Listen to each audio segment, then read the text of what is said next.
I'm curious of what fears do you all see? Because the one that resonates with me is the fear of having the conversation, understanding the path a team member wants to go, but like not being able to offer that path. Right. That shouldn't stop us from having those conversations. But like anyway, that's one, right? Just to be vulnerable is like that's a fear I have in some of these. Curious to your perspectives. Either what you're afraid of, and having the conversations, either as a manager or a direct report, or if specifically if that notion of fear of not being able to offer something to, a solution to where the person wants to go. Any thoughts there? David, so I'm an individual contributor. And for me, the thing that brings me some fear or anxiety when saying, here's the things that motivate me, here's some of the strengths that I have, here's some of the weaknesses that I have. And based on that, my interpretation is this is a good next step for me. What brings me anxiety is when there's a pretty knee-jerk reaction to why my path doesn't make sense.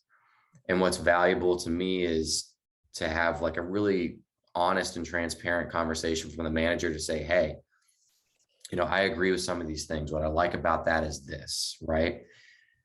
As far as the reality of how we get there, it may take more steps than you interpret it, right? Like it might take you literally years to get where you want to go, but I'm happy to help you on that journey, right? And then make it a little bit more collaborative as opposed to prescriptive, which is something that you mentioned earlier. To say, let's say today you're an individual contributor and your top goal is to be the vice president of sales. Great, fantastic. You're not going to go from cold calling people to vice president of sales, right? So let's make these measurable and attainable goals. And let's take the small steps today to get you to the next step that gets you to the next step. And then just have a candid conversation, right? Generally speaking, here at GitLab, it takes this amount of time on average to get to the next role. And here's the boxes that you need to check. And from my perspective as a manager, here's the specific things that you could work on. Because then I feel like, hey, I didn't get a no, you're not ready for the next step. What I got was action.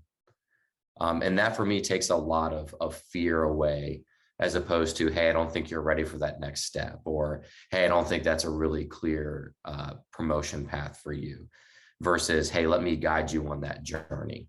That alleviates a lot of the fear for me. And it doesn't make me feel like my dream is unattainable or unrealistic or ridiculous. Yeah, I like that. Thanks, Andrew. Good.